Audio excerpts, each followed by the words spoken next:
and welcome for episode number 128 for the National Land Realty Podcast, where we discuss all things land. Before we kick off here, I'm going to catch you with my request for you. Please make sure to like, follow, whatever you need to do, subscribe to this podcast, whatever platform you're using to listen to this, whether it's Spotify, whether it is Amazon, whether it is Podbean, where we host this podcast. Make sure to subscribe to it so you can catch our next episodes and listen to past episodes. Now let's get on with this one. Selling land requires specific knowledge. For each type of land out there, there's a certain variable that you need to consider, as well as a different timeline for each type of land. When we're talking different types of land, we're talking about hunting land. It could be recreational land without hunting. It could be timberland, farmland, ranch land. However you want to differentiate that, every single type of land requires a different type of consideration. Now, today we're talking about agricultural land, specifically farmland. It requires due diligence, research, and planning. And today we're talking to a land real estate agent with plenty of experience selling farmland and running ag operations. Shannon Schlachter was born and raised around agriculture and currently runs a fourth-generation farm in Colorado. Today, we're discussing with her what you need to know before you go to market with farmland. If you own farmland and you've considered selling it, or you are currently considering selling it, you don't want to miss this episode. Now sit back and enjoy. Okay, so we are live, and I am here with Shannon Schlachter you're out of Holyoke, Colorado, and also work out of the Omaha office in Nebraska, because as I just found, I had her location wrong, and she is closer to Nebraska than she is to any other towns in Colorado. So yes. You were right there in the middle of Farmland, USA, and your background, you before joining National Land, 10 years in real estate, grown up farming, married into farming, or all around farming, and now working with Farmland, but in small town USA. But tell me just a little bit about sort of your area and your background and how you got to National Land, and give me the brief bio. How did you get here?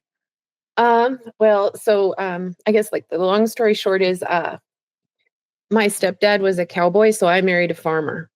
I had that figured out. But I met my husband in college. He's a fourth generation farmer. And so we came back home to Holyoke when we graduated, and we've raised a family here. And I was a stay-at-home mom for 10 years. So I was a farm wife for 10 years, running tractor, making meals, helping with harvest, kind of the go fetch it girl. And then I got my real estate license in 2014. And I went to work for a smaller family-owned brokerage that worked in Colorado, Nebraska, and Kansas, and did agricultural, commercial, and residential property. So, Gotcha. And as far as your area, what's sort of the demographics of your area? I don't know Holyoke. I've never been out there. I've been as far as Greeley, and that's as far east as I've been in Colorado. What's sort of, how big is the area, and sort of, the type of area that you're working? So Holyoke is in Phillips County, Colorado. Holyoke's a town of like 2,500. I work in Yuma County, Colorado. I just had a land auction down there. I think Ray is a little bit bigger. It's maybe 3,000 people. But then my pivot auction was just north of Idalia, Colorado, which is a population of like 350. And then I work in Sedgwick County, Colorado, and that is actually the sparsest populated county in the state of Colorado. There's more cattle than people in Sedgwick County. Then I work across the state lines. So like Perkins County, Chase County, Dundee County, Nebraska. And all of this would be irrigated farm ground and dryland farm ground. And then houses in the farm towns and front Main Street commercial. I bought my own commercial building last year, and we fully renovated it and opened a microbrewery. I'm part owner in the furthest east microbrewery in the state of Colorado. So, oh, there we go. It's in breweries in Colorado go together well. Yeah, like a good Coloradan, like a native Coloradan, you would open a brewery. So. And we were talking just beforehand because Shannon graduated from Colorado State University, and I was joking her. I went there for a whole year before I skied my way out of Colorado, because I didn't go to class, and I only went to Keystone and A Base and Breckenridge and all of the ski hills there. But I remember when I went there, it was just when Fat Tire had started blowing up nationally and the microbrew movement had just started. I'm that old. And that was Fort Collins was the home of Fat Tire. And it was a big deal. It was a big deal. I'm not supposed to say that because I was a freshman and I shouldn't have been doing that. But Do you remember Bojo's Pizza though? yes, I do. Yes. That is with the honey on the crust. That was my favorite. That was a thing for sure. Yeah. So yeah, it's a really neat area. And for those of you that are not from the Colorado area, that anything east of Denver, we're talking, this is farm ground. It's flat. It is plains. That's kind of where the Great Plains starts. And you tell me a bit about that, I guess.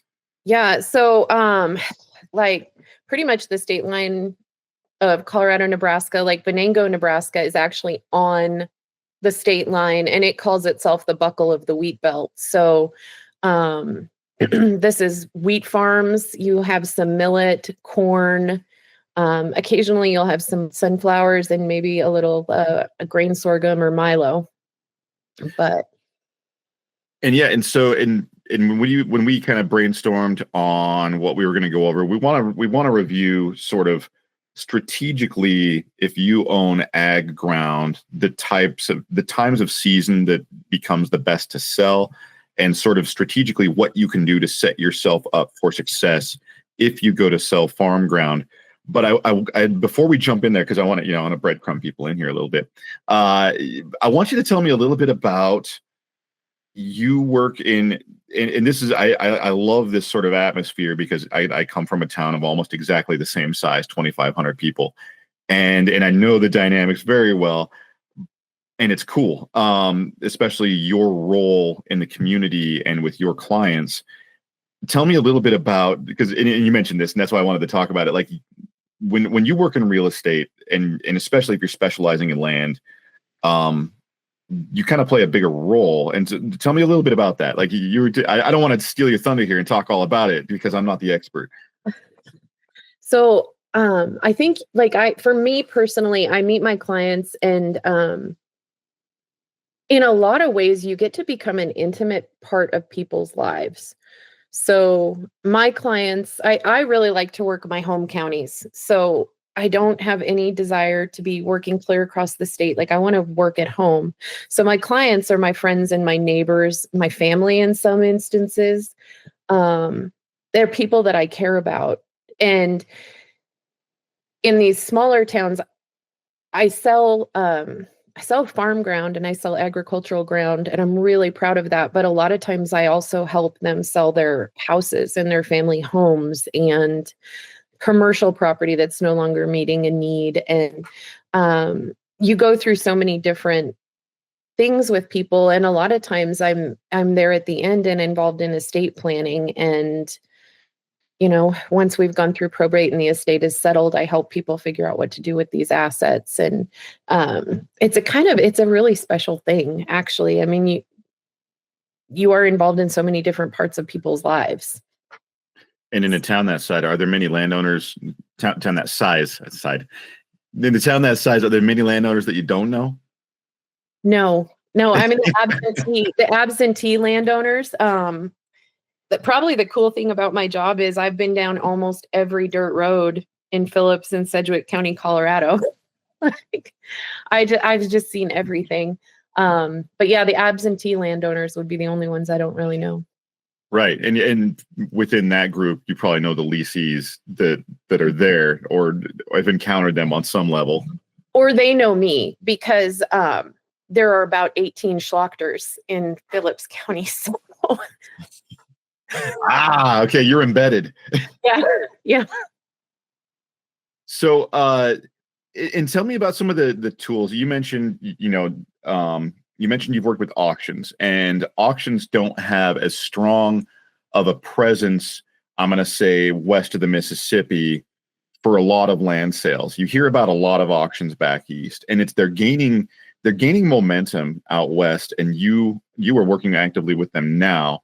And then you also mentioned that you've worked with 1031 exchange, and I think that plays a little bit of the role that you talked about with estate planning and things like that. Tell me sort of about some of the tools that you work with on a sales capacity.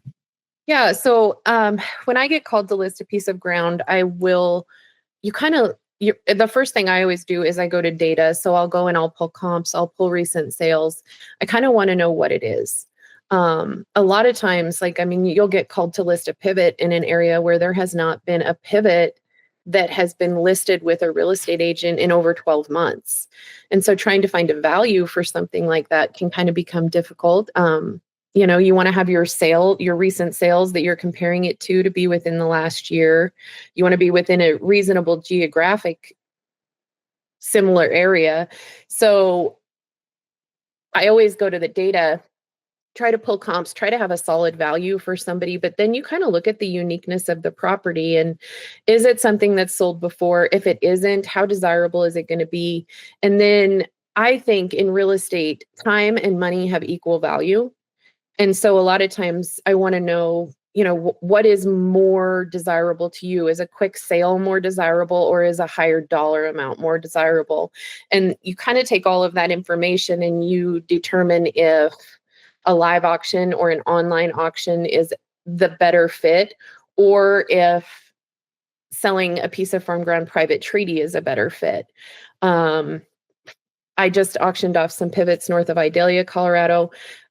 Nothing had been publicly listed in that area in so long that an online auction made a lot of sense because there was a lot of buzz about that ground. It was really well maintained, good water. And so we knew there would be a lot of buyer interest. On Friday, I just closed on 315 dry land acres in Phillips County, Colorado. There is not a lot of land that is listed private treaty in Phillips County, Colorado. A lot of times when ag ground comes up, it goes to auction.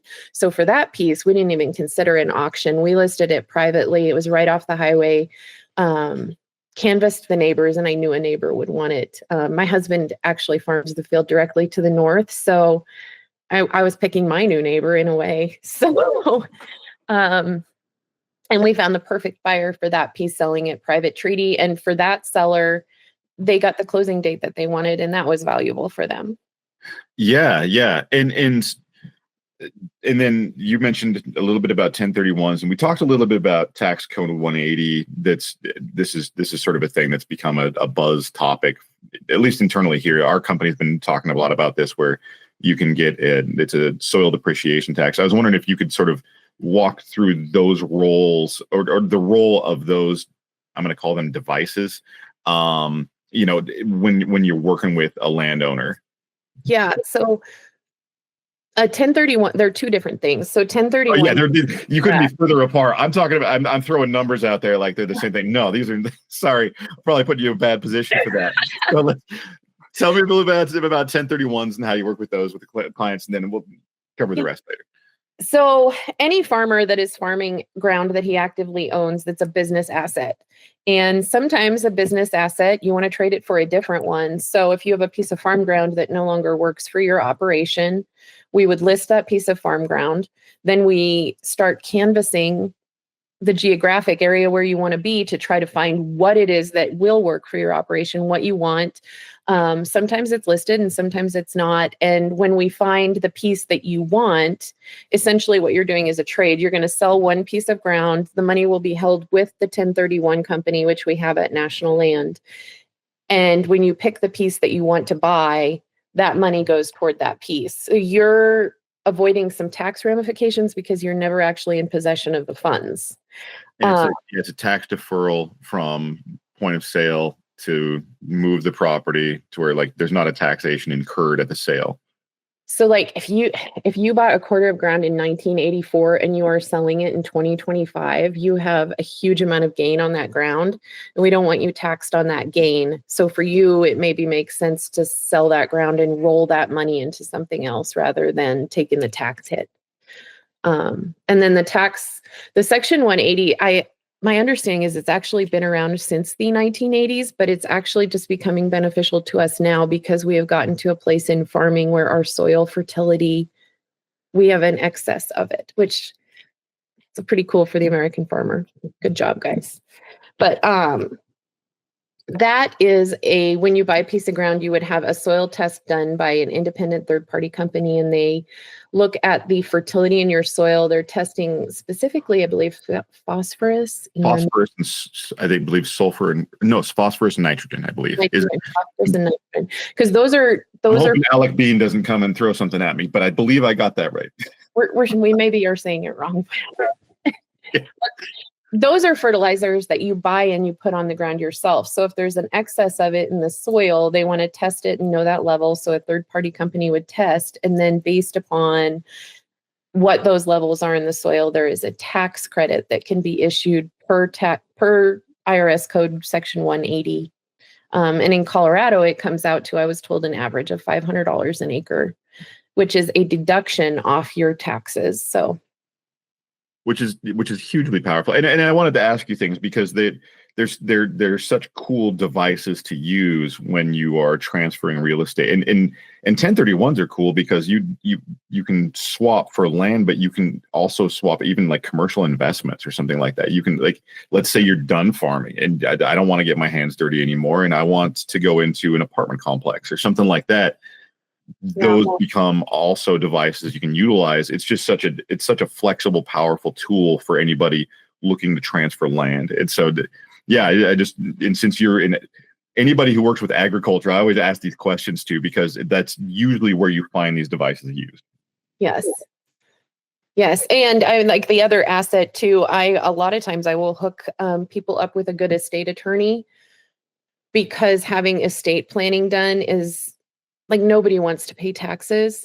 Having your estate planning done is a really solid way to make sure that your legacy properties are protected going forward, that there is a plan for how that property is going to transfer, and someone's not going to inherit something that's just going to actually buckle them financially. Thank you for reminding me that I still have paperwork to sign with my estate planning attorney. I appreciate that. You're going to motivate me today. I'm actually going to email this to my attorney and make her listen to it, and she is going to be so tickled. There you go. Do you want to throw her a plug? Right. Kelly Law, Holyoke, Colorado. There we go. She loves estate planning. Perfect. I always try to give opportunity for sharing the love. Right. Okay, so I want to jump into the topic at hand. You work a lot with agriculture. And so when you set up a strategy with somebody, what are you trying to do? Are you trying to get them to get the land ready to go? Are you talking timing with them? I mean, do a lot of them want to sell like right now? Like, I'm ready to sell, let's go. Or and that's, I guess it's going to be area specific. It depends on, the crowd that you're working around. But is that a thing, or like, how does this process go? I think you have to have a plan when you sell land. So for my area specifically, it really is season specific. You don't see a lot of ag ground change hands when it's in production. So the majority of the ag sales in my area are going to take place between November and March. And that would be like the completion of 2025 harvest and prior to the 2026 planting season is when I would see this year's sales happen. So right now, my first question when I meet with a seller is, I always want to know, do you have a tenant? Do you have a written lease or a verbal lease? And what is the termination of that lease? Because in the area where I work, almost all of our ground is owner operated. And so they are not going to want to buy ground that somebody else is leasing. And so this time of year, if I'm talking to a seller, I'm talking about the importance of knowing the termination dates on your lease, notifying your tenant in a timely fashion. Sorry, my computer is going to die. Oh, yeah. Get that thing plugged in. Here, I'll distract while you plug things in. And the camera will switch over to my face. And actually, I can call this to know I did I shaved. My team didn't recognize me. It kind of freaked them out. It's like when when you're like when a dad shaves and their kid doesn't recognize him. I feel like I had that go on in the office today. It's like I lost my Samson power. Was that a good enough distraction? Perfect. Thank you. We have battery. All right. But yeah, so for me, tenants and leases are of utmost importance when you're selling ag ground. I always want to know where they're at if you are not farming it yourself, because the buyer is probably going to be somebody who's going to want to farm it themselves, or they have a tenant already lined up that they have a good working relationship with, and they're going to want the crop off of the ground the next year. So figure out what your leases are, and then have a conversation with your tenant about not planting any fall crops so that you can cut ties with that property and move on, and the buyer can pick it up and carry on.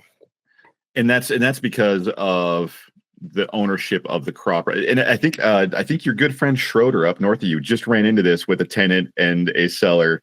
Yeah. Had a big sticky situation with that. So tell me a little bit about that dynamic is really interesting. Yeah. So if you have a tenant on ground, the seed that they buy and the crop that they plant is their personal property. And it's been several years ago now, but I actually sold a dryland quarter and there was a tenant on it, and we had notified him in writing of the termination of his lease. And he went ahead and he planted some winter wheat and was not open to being bought out of that crop. And that was his personal property. And the attorneys got involved, but he wound up being able to take that crop to completion, and he got to farm that ground another year.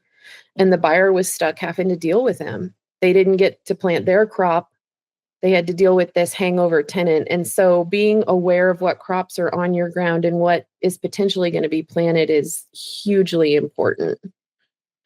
Yeah, and that's I think it was a case study that we talked about. I think we did a podcast on it, where the buyer had to make up their mind whether they were willing to sit and watch somebody else farm the land that they bought for a whole other season before they ever even got to take possession of that land. Yeah. My husband is a farmer. I can completely see why a buyer would walk in that scenario. Be like, all right, let me go find something else I can make some money off of, because the reality is it's such a substantial asset. You may not be making that much in rent. And that's another thing, like kind of going off on another tangent. As a landlord, it is important to know what the average rental rate is for dry land and irrigated on your property. And if it's a really low rent and it's a phenomenal tenant, obviously it works for you, but the next buyer may not have the ability to assume that tenant and only get that lower rental rate. Like that's something else to keep in mind. And how much in your area and how much variance is there from property to property when it comes down to those rental rates or even the yield or value of the land? I mean, how is it fairly consistent across the board as you go from county to county, or is there a lot of variance in value? Fairly consistent, I think, because farmers can only cash flow on a certain amount.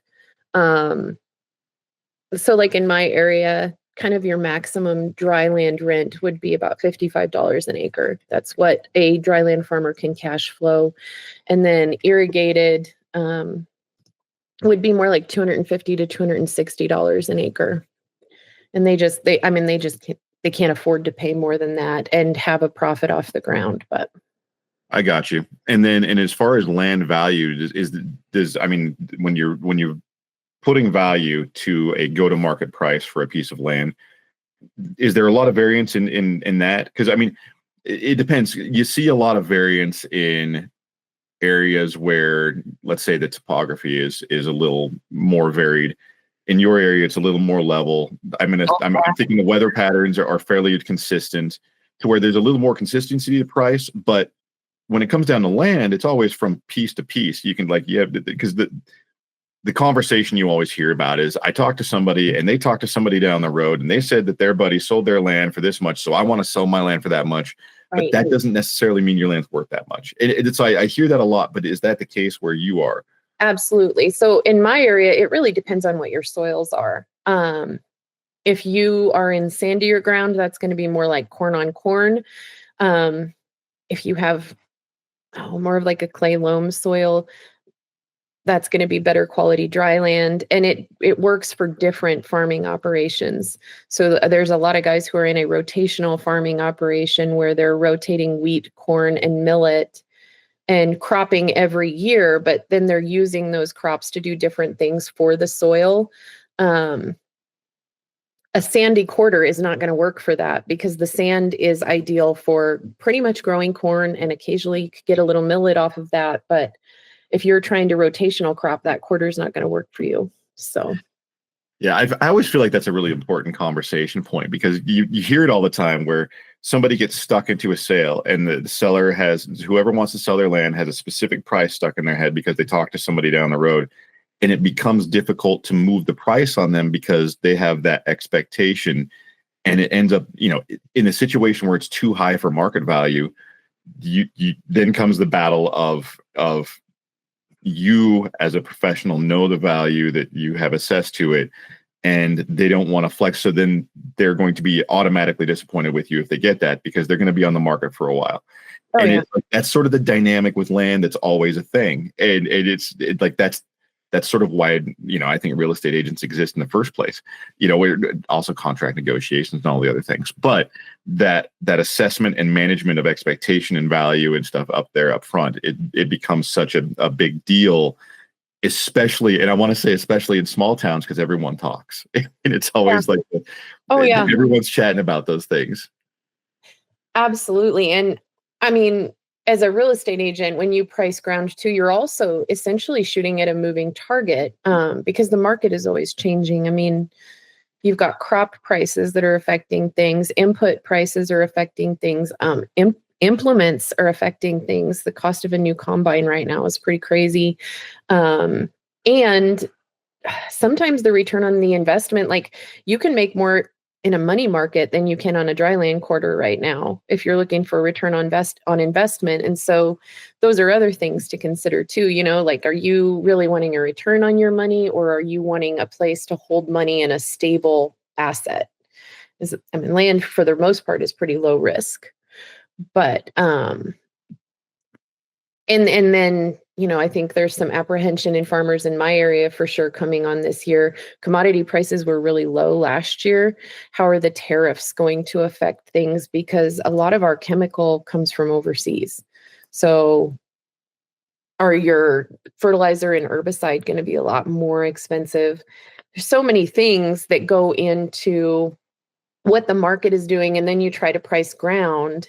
In my area, I really don't feel like ground is becoming cheaper, but I wouldn't say that it is appreciating hugely like we've seen in the past. It's kind of holding steady because I feel like there are a lot of uncertainty in the commodity markets and what farmers are going to be facing this year. I think you have to price it fairly with what they can do in mind in order to get it to sell. If you price it too high, I don't think there's going to be any takers. So what are some of the things that and we'll go from a seller's perspective, what are some of the things they can do to maximize value to get themselves ready to go to market with a piece of land? I think you just start planning now. Maybe run a market analysis, have somebody pull some comps for you, get an idea of what your ground is worth, know what your soil is like.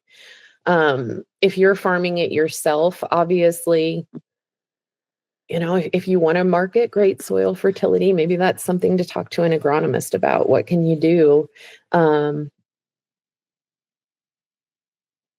Sorry, I just lost my head. Well, you're talking about prepping soil and getting everything ready. So you've got an entire summer ahead of you. It's a great time to talk to an agronomist, see what you need to do to maybe get your land in order. If you're not farming it yourself, talk to your tenant. Have an idea of what your tenant is doing, what they're putting on in the spring, what they're going to do, if they're going to plant millet, if they're going to plant corn, if they've already planted winter wheat, did they top dress the winter wheat? Like, I think as a landlord, it's important to know what your tenant is doing, and then also to know your lease. Honestly, the most terrifying thing to me is when I go to somebody and they tell me they have a verbal lease, because then I got to talk to people, try to figure out what the conversation was, how many beers you'd had when you had this conversation. Did you write it on a napkin? And, you know, at that point, you're going to have to notify somebody of the termination of something.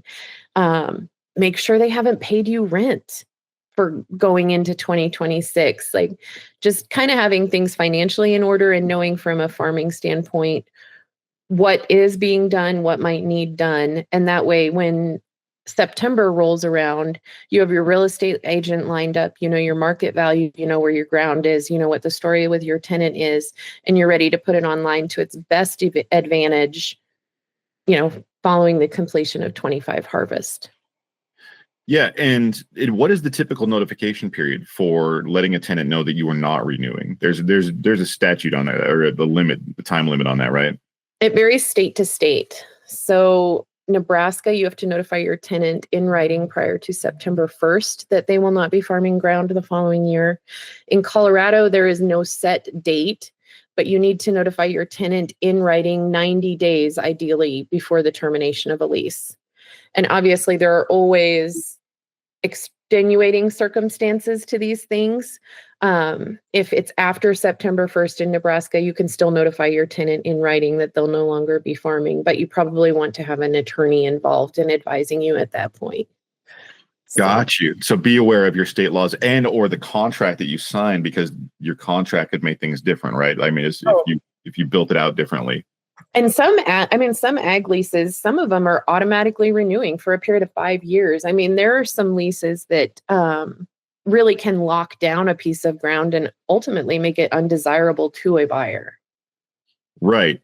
And so you probably want to pull together, you've got to get your attorney involved, get an agent like yourself involved. Like, there's a whole crew that you got to pull in for something like this. And this is a huge asset. You're going to want to talk to your accountant and find out what the tax ramifications are going to be, especially if this is ground that you inherited. That's why I would get a value on it now and have that conversation with your attorney your accountant over the next couple of months, and have a tax plan in place too.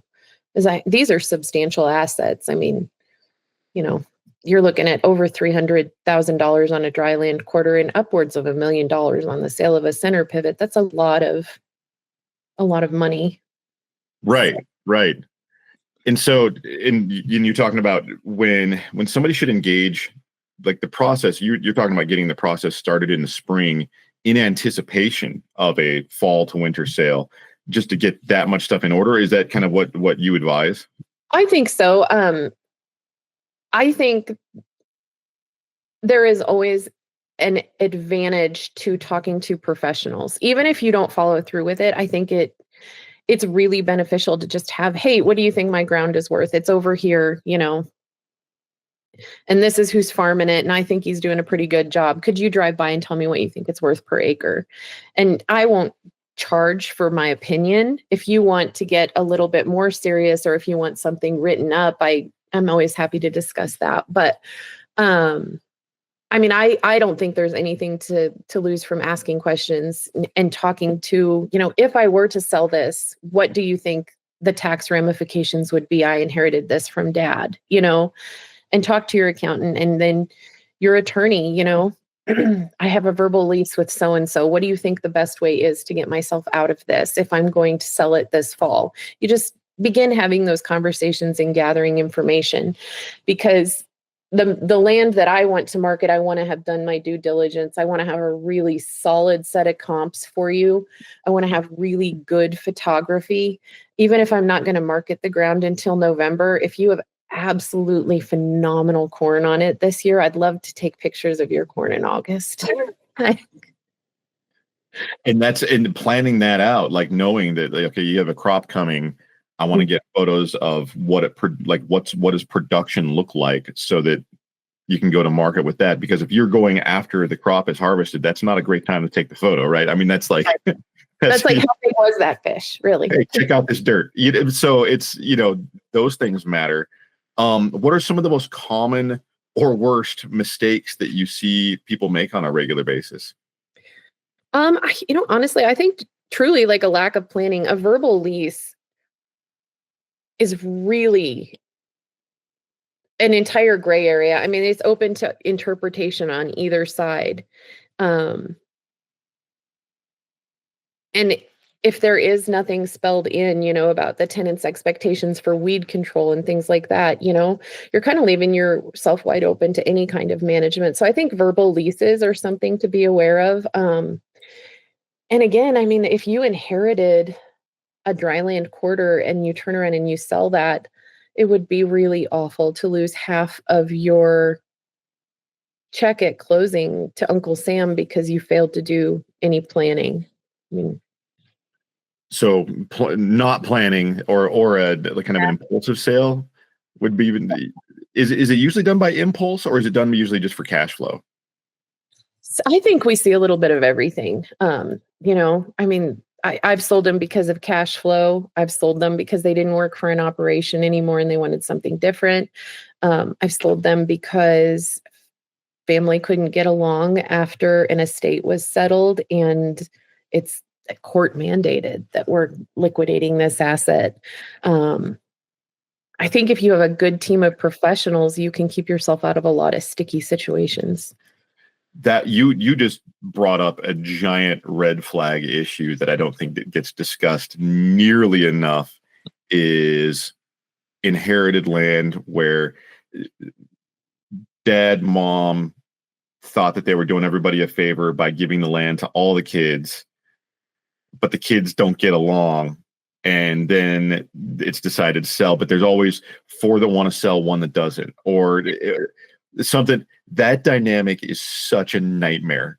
I mean, how often do you see that in your area? I mean, like that's a whole, we could do a whole different podcast on this entire thing because it's such a, I mean, there's a lot of agents that I know that won't even touch it. Like, more than one owner, goodbye, good luck, have fun fighting. Like, one time I talked to a psychiatrist who I believe actually did like their dissertation on the intergenerational dynamics in multi-generational farming operations. Like, I want you all to live together and work together all the time. Yeah. Family is hard, and in farming operations, family is a big thing. Very rarely do I deal with an investor who is impartial to the asset. I deal with someone who farms it and they either love it or hate it. I deal with people who have inherited grounds and have such a huge emotional attachment to it. And unfortunately, sometimes I deal with guys who are not cash flowing and they're just having to pick kind of their poorest piece and let that go to try to keep the operation working. And I think all of it takes a different, I have to handle it differently. They all have different needs. They all have different desired outcomes. But yeah, the family aspect is probably one of the most difficult. If you inherit an estate and the 2 personal representatives for the estate cannot get along, that is something that truly needs to be sorted before that property goes to market. Yeah, I mean, you're topically when you were talking about planning, and then you mentioned inherited land. It flagged me like, yes, that all has to be sorted before you even think about going to market with a piece of land, like that, right? Because that's the stuff that nightmare fuel is made of, like. Oh, like, what if I go to you and I say, we need a price reduction on this, and you guys can't even agree to give me an answer to that? Or if I bring you an offer and 2 people absolutely love the offer and 1 refuses to sign. Yes. And so a lot of that stuff, you almost need to have a good attorney help you mediate that so that you all have a marketing plan moving forward. Yes, that's planning. Yeah, I think that's the theme. I would agree. So yeah, as far as the future of land, what you're seeing land do in your area, it's always good to get a pulse. A lot of every prediction that we've heard for the last 2 years is a market flatline. We saw that hold throughout 2024. Every economist that we have talked to thus far in 2025 has the exact same prediction. Is that sort of what you're seeing in the market in that Midwestern, we're going to say Nebraska, Colorado, Kansas sort of corner that you're in? Is that sort of what you're seeing? Oh yeah. I think things are just really holding steady. Like I've told my residential clients, I don't think we're going to see any true changes until we get into the second quarter of this year. Um, I, and I think the ag side is the same. I mean, I think things are just really holding steady. There were actually not a ton of sales in 2024. Um, Kind of just feels like everything to an extent is holding its breath a little bit. And I'm getting into a new presidency and a lot of changes there. I think everyone's just kind of waiting to see, but there does seem to be more optimism in the market than I felt like there was in 2024 also. So Yeah, it seemed like a reactionary market in 2024 where everyone was on guard, and now people are lowering their guard a little bit, but I don't know if that's going to spark, we're not going to see the kind of run that we saw in the early 2020s, right? I mean, that was insane. So it's unprecedented land sales for 2-3 years, and then now everyone, I don't know whether to call it a hangover or like it's like it's settled into equilibrium. It seems like.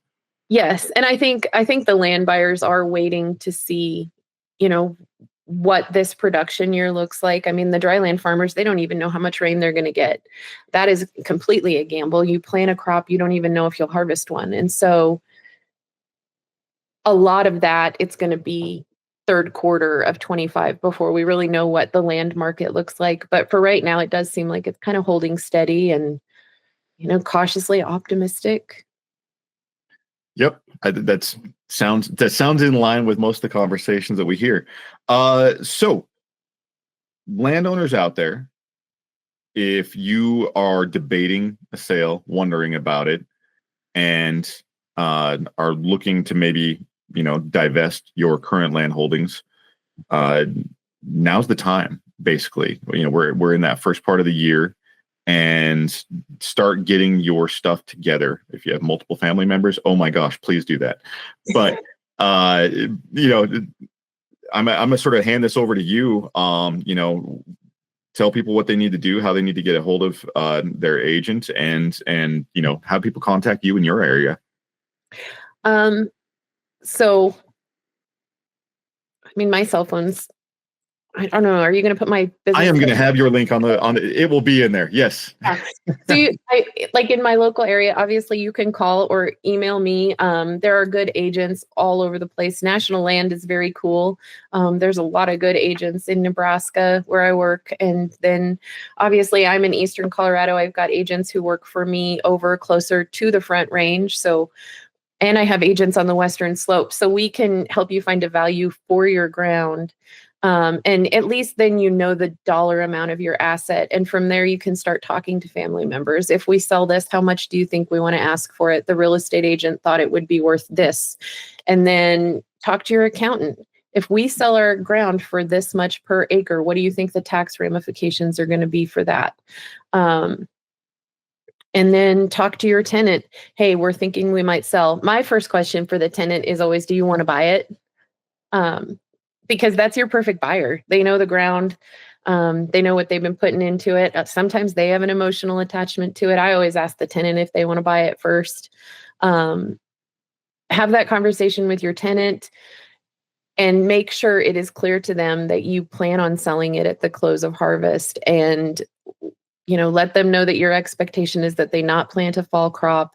And then that's where your attorney would come in, notify them in writing that there is going to be a termination of that lease, and give it an end date. Good fences make good neighbors. And then at that point, your real estate agent can start making a plan. When do they want to get their photos? How do they want to get their photos? Are they going to do aerial photos? Is there something special about your property? Do you have a creek? Do you have a timber stand? Things like that. And then you'll be ready in the fall to put it up, to its highest advantage. Shannon, thank you very, very much. I appreciate the knowledge, appreciate your time, appreciate the information. Yeah. Thank you guys for having me. Oh, yeah. We'll get you back on here.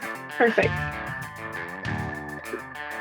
This concludes episode number 128 of the National Land Realty Podcast, discussing what you need to know before you sell farmland with Shannon Schlachter of Holyoke, Colorado.